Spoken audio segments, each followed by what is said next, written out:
ना अमेरिका और ना यूरोप को हुआ यकीन। इसरो ने चंद्रयान 3 को ऐसा दौड़ाया कि देखता रह गया चीन। पूरे 26 मिनट तक थमी रहीं वैज्ञानिकों की सांसें, लेकिन फिर चंद्रयान की दहाड़ सुन झूम उठे इसरो की टीम। दोस्तों, 1 अगस्त के दिन रात 12:30 बजे जब पूरे देश के लोग गहरी नींद में सो रहे थे, तभी इसरो की बेंगलुरु ऑफिस में डर और चिंता का माहौल छाया हुआ था, क्योंकि वैज्ञानिक चंद्रयान 3 का पता पाए जा रहे थे और चंद्रयान 3 को सबसे कठिन कमान देने वाले थे, जिससे चंद्रयान धरती को अलविदा कहते हुए चांद की तरफ एक लंबे रास्ते पर निकलने वाला था। लेकिन 40,000 किलोमीटर प्रति घंटे की रफ्तार पर इस यान का एक एंगल बदलकर इस धरती के गुरुत्वाकर्षण सीमा से बाहर फेंकना उतना भी ज्यादा आसान नहीं था। लेकिन कमांड सेंटर से मिले कमांड्स को फॉलो करते हुए चंद्रयान 3 ने अपने मिशन के इस पड़ाव में सफलता प्राप्त कर ली। अब इसरो ने यह खेल कब और कैसे खेला, यह तो हम आपको बताएंगे। साथ ही आपको मिशन से जुड़े उस संकट के बारे में भी बताएंगे, जिसका सामना करने के लिए वैज्ञानिक दिन रात जागकर प्लानिंग कर रहे हैं। तो इस इंपॉर्टेंट वीडियो को अंत तक जरूर देखिए। 31 जुलाई शाम 8 बजे से लेकर इसरो के टेलीमेट्री ट्रैकिंग और कमांड नेटवर्क के वैज्ञानिक चंद्रयान 3 पर अपनी नजर गड़ाए बैठे थे, क्योंकि उसी रात 12 से 1 बजे के बीच मिशन की वह घड़ी आने वाली थी जिसका हम सभी बेसब्री से इंतजार कर रहे थे। जी हाँ, 1 अगस्त की रात को धरती का चक्कर पूरा करते हुए चंद्रयान 3 जब अपनी कक्षा से ऊपर पॉइंट पर पहुंचा, तब इसरो के वैज्ञानिकों ने पूरे 26 मिनट तक इसके इंटीग्रेटेड के इंजन को चालू किया, जिससे चंद्रयान 3 ने धरती की कक्षा को छोड़कर चांद की तरफ जाने वाली लूनर ट्रांसफर हाईवे को पकड़ लिया। इस प्रक्रिया को लूनर ट्रांसफर इंजेक्शन कहते हैं। जानकारी के मुताबिक इस प्रक्रिया में चंद्रयान 3 ने 189 किलोग्राम ईंधन का इस्तेमाल किया है, जबकि धरती के कुल 5 चक्कर लगाने के लिए कक्षा बदलने के मेन वार्मिंग के दौरान इसने 500 से 600 किलोग्राम ईंधन का उपयोग किया है। लेकिन अभी भी चंद्रयान 3 के पास 11 से 1200 किलोग्राम ईंधन बचा हुआ है, जिसका इस्तेमाल वह चांद की कक्षा में दाखिल होने, चांद के चक्कर लगाने और चांद की सतह पर सॉफ्ट लैंडिंग करने के लिए करेगा। इस वक्त यह स्पेसक्राफ्ट 288 किलोमीटर इंटू 3,69,328 किलोमीटर की ऑर्बिट में एक सीधी रेखा में दहाड़ मारते हुए चांद की तरफ बढ़ रहा है। मिशन के अगले पड़ाव को लेकर इसरो ने बताया कि अब इस मिशन का अगला पड़ाव चांद की धरती है, यानी कि अब चंद्रयान 3 चांद तक अपने आप चलता रहेगा और इसे चांद की कक्षा में दाखिल करवाने के लिए 5 अगस्त के दिन इसरो के वैज्ञानिक स्पेसक्राफ्ट की कमान अपने हाथ में लेंगे। लेकिन इस मिशन को लेकर एक बड़ी खबर निकल कर आ रही है कि चंद्रयान 3 की रफ्तार को लेकर इसरो के वैज्ञानिक टेंशन में है, क्योंकि चंद्रयान 3 पर एक बड़ा खतरा मंडरा रहा है। साथियों, चंद्रयान 3 पृथ्वी से चंद्रमा की तरफ जाने वाले लंबे गैलेक्टिक हाईवे पर 38,520 किलोमीटर प्रति घंटे की रफ्तार से आगे बढ़ रहा है। लेकिन चांद की कक्षा में पहुंचने के लिए चंद्रयान 3 को अपनी रफ्तार को कम करके 3600 किलोमीटर प्रति घंटा करनी होगी। और अगर इसरो के वैज्ञानिक ऐसा नहीं कर पाए तो अगले 10 दिनों में चंद्रयान चांद का चक्कर लगाकर फिर से पृथ्वी के ऑर्बिट में आ जाएगा। हालांकि दोस्तों, इसरो ने इसके लिए पहले से ही एक सटीक प्लान तैयार कर रखा है, जिसके मुताबिक चांद की कक्षा के पास पहुंचकर इसकी रफ्तार को कम करने के लिए इसके इंजन को विपरीत दिशा में चलाया जाएगा। उसे 180 डिग्री घुमाव देकर उल्टी दिशा में फोर्स लगाया जाएगा ताकि उसकी गति कम हो सके।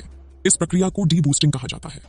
इस प्रक्रिया से चंद्रयान 3 की रफ्तार को 10.3 किलोमीटर प्रति सेकंड से घटाकर 2.38 किलोमीटर प्रति सेकंड के बीच लाया जाएगा।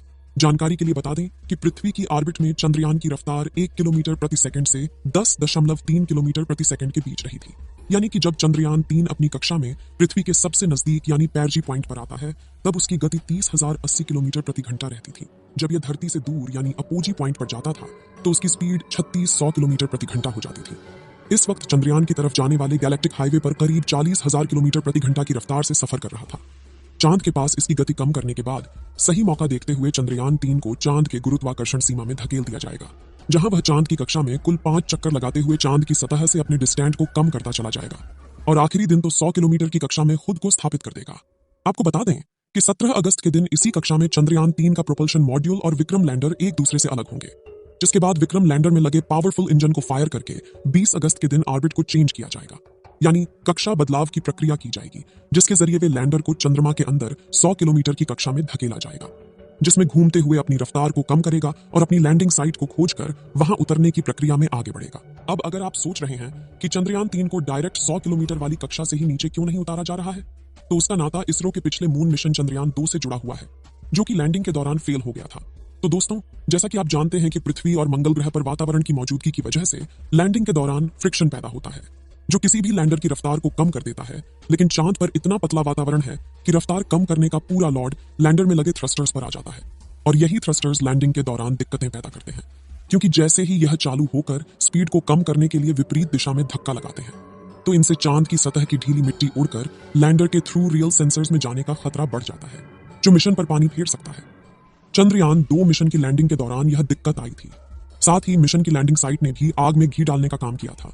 जैसा कि आप जानते हैं कि चंद्रयान 2 को चांद के साउथ पोल में लैंड कराया जाना था, जहां काफी बड़े पहाड़ और गड्ढे मौजूद थे। ऐसे में एक सही लैंडिंग साइट चुनकर पास लैंड कर पाना काफी मुश्किल होता है। वहीं जैसा कि आप जानते हैं कि चांद को अपना एक रोटेशन पूरा करने में 28 दिन लगते हैं, जिससे 2 हफ्तों तक सूरज की तरफ वाले हिस्से का तापमान 120 डिग्री सेल्सियस और दूसरी तरफ अंधेरे वाले साइड का तापमान -230 डिग्री सेल्सियस तक पहुंच जाता है। और साउथ पोल इन दोनों के बीच जंक्शन पॉइंट है। अब अगर कोई भी लैंडर दक्षिणी ध्रुव पर अचानक से लैंड होता है तो तापमान में होने वाले बदलाव की वजह से थर्मल शॉक पैदा होता है, जिससे लैंडर के टुकड़े टुकड़े हो सकते हैं।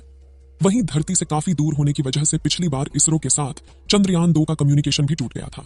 इन्हीं सभी कारणों की वजह से चंद्रयान 2 चांद पर क्रैश लैंडिंग करके तबाह हो गया और मिशन फेल हो गया। लेकिन इस बार चंद्रयान 3 के लैंडिंग फेल होने के चांसेस ना के बराबर है, क्योंकि सॉफ्ट लैंडिंग की समस्या के समाधान के लिए इसमें इसरो ने चांद के दक्षिणी ध्रुव के पास एक ऐसी जगह ढूंढ निकाली है जहां न तो अचानक से तापमान में बदलाव आते हैं और ना ही बड़े बड़े प्लेट वहां मौजूद है। इसके अलावा इसरो ने चंद्रयान 3 को चांद तक पहुंचाने के लिए अंडाकार कक्षा कर काफी पैसा बचा लिया है, जिसका इस्तेमाल लैंडिंग के दौरान थ्रस्टर्स में किया है और इसका इस्तेमाल करके लैंडर की रफ्तार को कम करने के लिए किया जाएगा, जिससे यह अचानक से चांद की सतह से नहीं टकराएगा और क्रैश लैंडिंग नहीं होगी।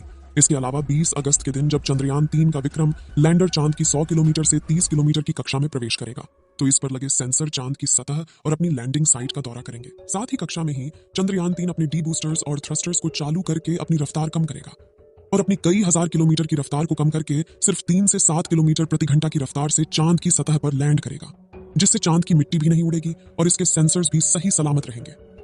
आपको बता दें कि 23 अगस्त के दिन शाम के 5:47 के बाद चंद्रयान 3 का विक्रम लैंडर चांद की सतह पर अपने कदम रखने वाला है, जिसके बाद यह अगले 14 दिनों तक चांद पर रिसर्च करेगा।